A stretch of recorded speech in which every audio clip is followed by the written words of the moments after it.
Good morning, my dear students. Yesterday we had learned the poem The Kayak. I had just explained to you the poem, and I just told you it has been written by an anonymous poet, an unknown poet, and in this poem the life of an Inuit is explained, or the life of an Eskimo is being explained in this poem. And I do explain yesterday that the hardships they have to undergo in the Arctic Ocean to meet their livelihood. So in order to earn for their livelihood, they have to struggle a lot in the Arctic Ocean. So there were 15 lines of the poem. I just explained you the poem, and I have told you to write down the word meanings in the copy. I hope you have written in the copy. Today we are going to do the exercise part. So there are many questions. So few questions I will explain, and a few I will write on the green board. So you have to, whatever questions I give you, you will have to write it in your copy, because I will ask you to submit the copy in the office for the correction. So let us start the first exercise. Answer these questions. Exercise A. Answer these questions.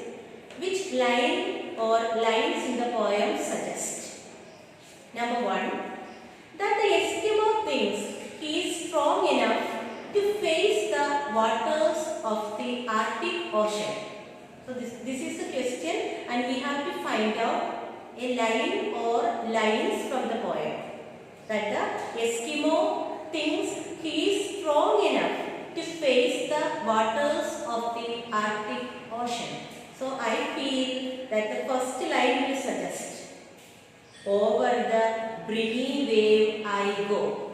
So you can write that line under that, over the briny wave I go. Briny means salty. Okay, over the briny wave I go. Second one, that the Eskimo doesn't care about how cold or warm it is when he goes to the water. So you can find out the line, it is simple. So we can write second and third line. In spite of the weather, in spite of the snow, what cares the hardy Eskimo? So these two lines you can write for that. And third one, that the Eskimo is not only creature who loves the ocean, or who loves the ocean. For that we can write sixth line, round me the seabirds slip and soar, like me they love the ocean's roar. So these two lines we can write for that. Round me the seabirds slip and soar, like me they love the ocean's roar. Let's go to the fourth one. That the Eskimo comes across huge pieces of ice floating in the water. So for that we can write, sometimes a floating iceberg gleams above me with its melting streams. Sometimes floating iceberg gleams above me with its melting streams. And in that section, the last question, that the Eskimo's boat sometimes gets overturned, but he quickly sets it right again. So we can have the next two lines. Sometimes a rushing wave will fall down on my skiff and covers it all. Sometimes a rushing wave will fall down on my skiff and covers it all. So the first part of the questions are over. Now we will go to exercise number B, that is answer briefly. There are two questions. I am going to these simple questions I am going to dictate to you. Answer briefly. Briefly means short answers. Question number 1. The Eskimo describes the waves in various ways through the poem. List all the descriptions. Yesterday I explained to you the different types of waves. Different types of waves. Describe the waves in various ways through the poem. List all the descriptions. So you can note down in your copy. And let's say it slowly. Briny wave, forming billows, rushing wave. So these are the three terms used. Briny wave, forming billows, rushing wave are the descriptions used by the Eskimo. Briny wave, forming billows, rushing wave are the descriptions used by the Eskimo. And the second question, what hint is there in the poem to say that the Eskimo is not going into the waters only to enjoy himself? Hint means some idea. What idea is there in the poem that the Eskimo is not going to enjoy in the ocean? So we can write it down. The second line of the poem. The second line of the poem, in spite of the weather, in spite of the snow, in spite of the weather, in spite of the snow, shows that the Eskimo is not going into the waters only to enjoy himself. So that set of answers are over. Now we are going to the next part of the question, that is reference to context. Reference to context. Reference to context means the lines of the poem will be given and a few questions will be there. So we have to answer it according to the context of the poem. So the first question it is given, in spite of the weather, in spite of the snow, what cares the hardy Eskimo? These are the two lines given. In spite of the weather, in spite of the snow, what cares the hardy Eskimo? And question number 1 is, where does the Eskimo go? Where does the Eskimo go? So I will write the answer on the board. Where does the Eskimo go? The Eskimo or the Eskimo goes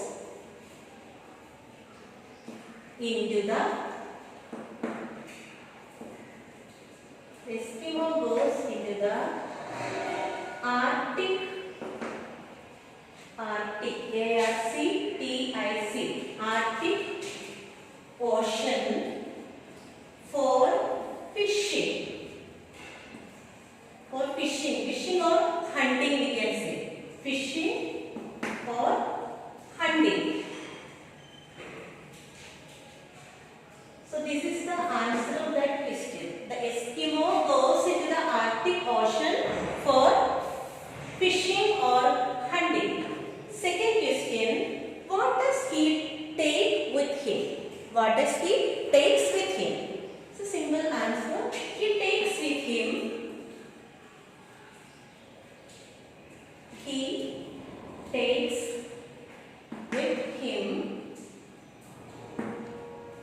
paddle and lance. Paddle. P-A-D-D-L-E, paddle and lance. L-A-N-C-E. Paddle and lance.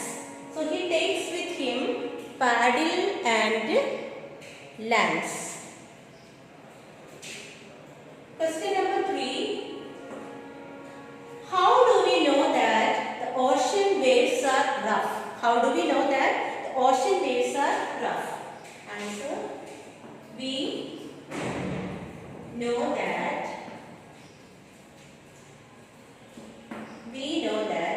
the ocean waves are rough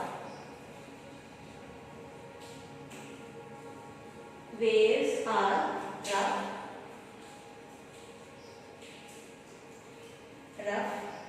As the Eskimo says,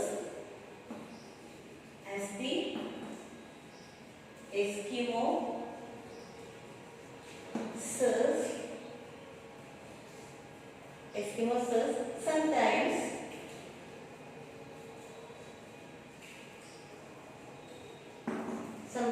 a rushing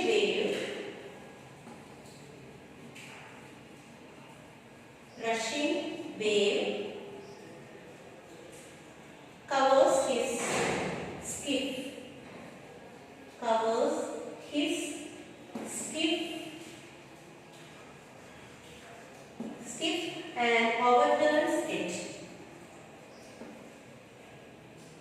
and overturns it. So these are the three questions we have in the first set. I hope you have understood. Where does the Eskimo go? The Eskimo goes into the Arctic Ocean for fishing or hunting. What does he take with him? He takes with him paddle and lads. And how do we know that the ocean's waves are rough? We know that the oceans, ocean's waves are rough. As the Eskimo says, sometimes a rushing wave covers his skiff and overturns it. And second set of the same question. Proud me the seabirds slip and soar. Like me, they love the ocean's roar. Round me, the seabirds slip and soar. Like me, they love the ocean's roar. So now we are going to answer those set of questions.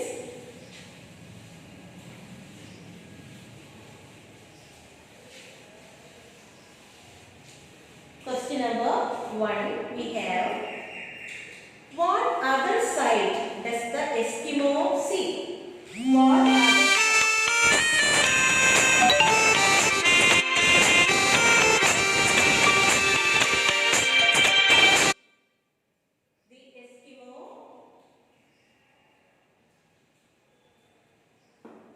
the Eskimo sees the dancing of the foaming billows, the dancing of the foaming billows, foaming, F-O-A-M-I-N-G, foaming billows. Billows means waves, okay? Foaming billows, gliding of the seabirds, gliding of the seabirds,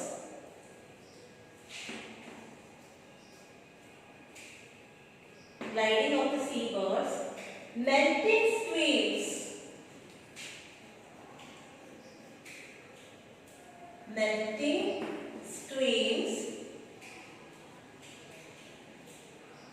melting streams,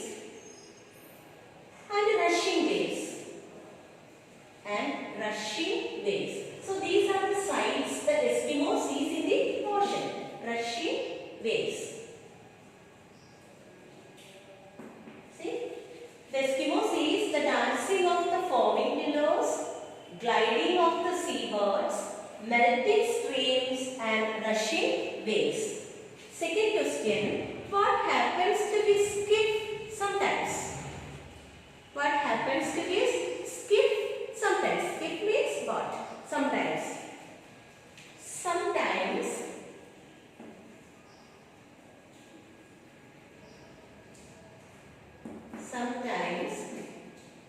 his skiff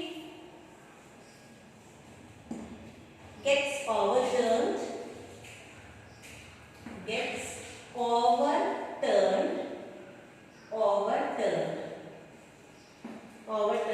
by the rushing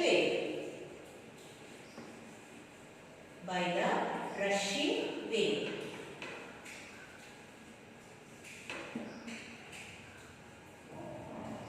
Rushing wave. Sometimes his skiff gets overturned by the rushing wave. And third question, what does the Eskimo do when the skiff overturns? What does the Eskimo do when the skiff overturns? When the skiff overturns,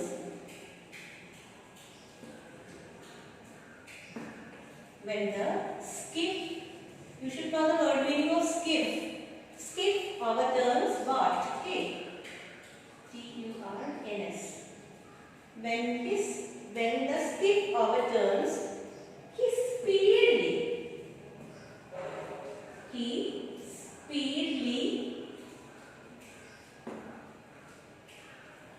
cut through the waves. Cut through the waves.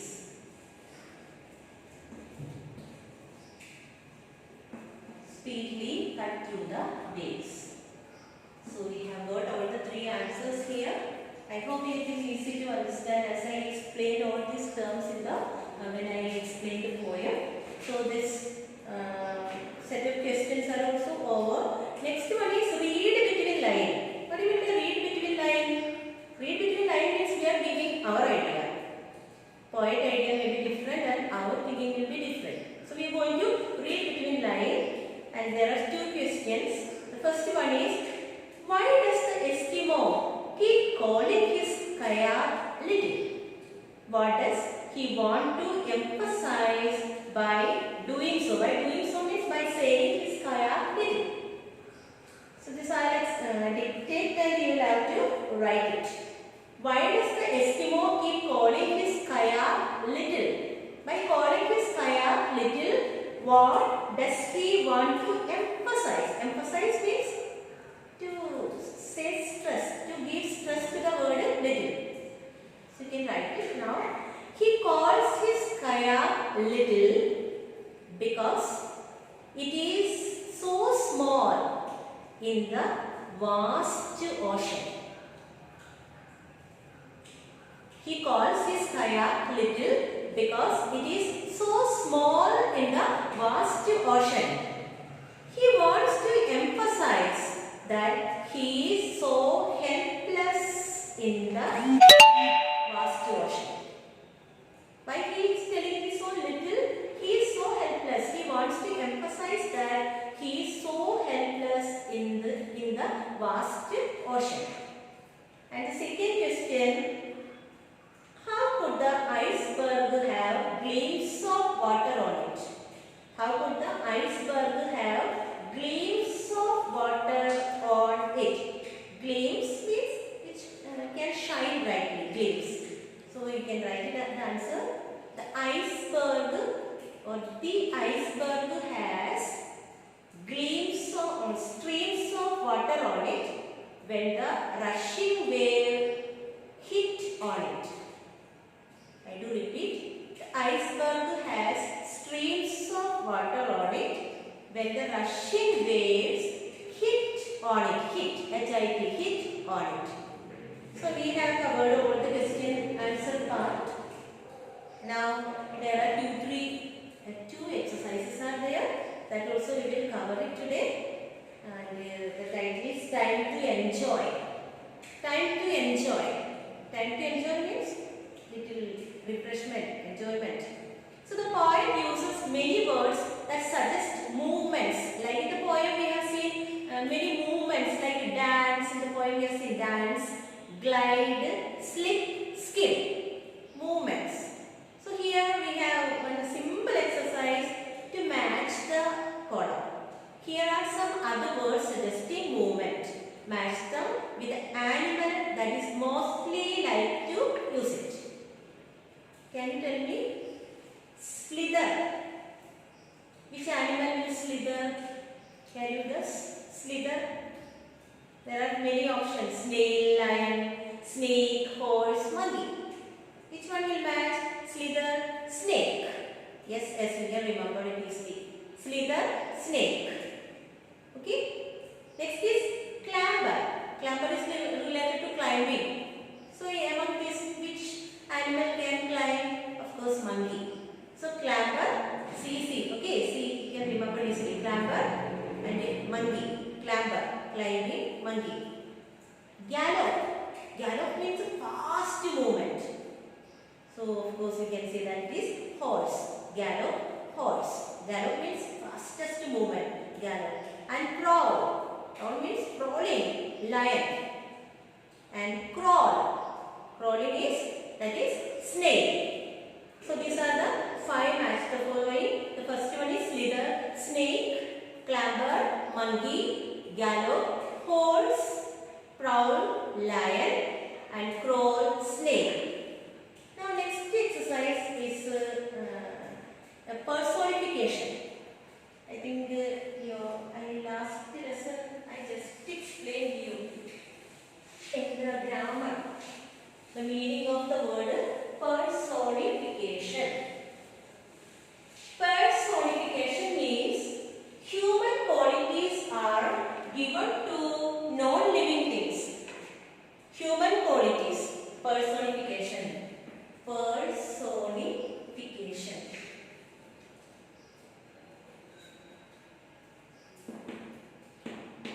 Personify or personification means human qualities are given to non-living things. See, it is given here. Here, the non-human being, the wave. In the poem, we have seen the Eskimo is telling that the waves were dancing. Can wave dance? No. So, dance, that means we have given the human quality to the wave. That is called personification. Human qualities are given to non-living things. Waves are given human qualities or ability of being able to dance and attack. Sometimes the Inuits or Eskimos said that he is being attacked by the wave. Attacking can be done by only human beings and animals. How can a wave can attack? That means human, our qualities are given to non-living things. So we have got, so there is a box here, the meaning of the word personification, it is written there. When we talk about a non-human thing as if it were human, we use figure of speech called personification. It's in our minds, we are thinking, we are just imagining that non-living thing has life. So this is called personification. And here we have got 5 sentences. So we are going to do that. Personification is used in the following lines. State what is personified and what human quality has been given to it. So you should remember that personification means non-living things are given human qualities. The first one is slowly, silently, now the moon walks the night in her silver shoon or shoes. So here we have to find out what is being personified and which human qualities has been attributed to it or given to it. The first line, slowly, silently, now the moon. So what is being personified here? You have to write moon is personified. The answer is moon is personified. And what human quality has been given? Slowly, silently. Okay? And the second line also we have the night. The night is being personified. Night is personified. And what quality is given? Walks. What human quality? Walks. It is given. Only humans and animals can walk. Only those who are alive can walk. So walk is human quality. B. The little dog laughed to see such fun, and the dish ran away with the spoon. The little dog laughed to see such fun. Sometimes we might have seen, we feel that some dogs are eating and some laughing. They do laugh, but here dog is being personified, and what human quality has been given? Laugh. That is the human quality. And the dish ran away. Have you seen any dish running away? That dish means bartan. Any dish running? Have you seen? No. So now dish is being personified, and ran is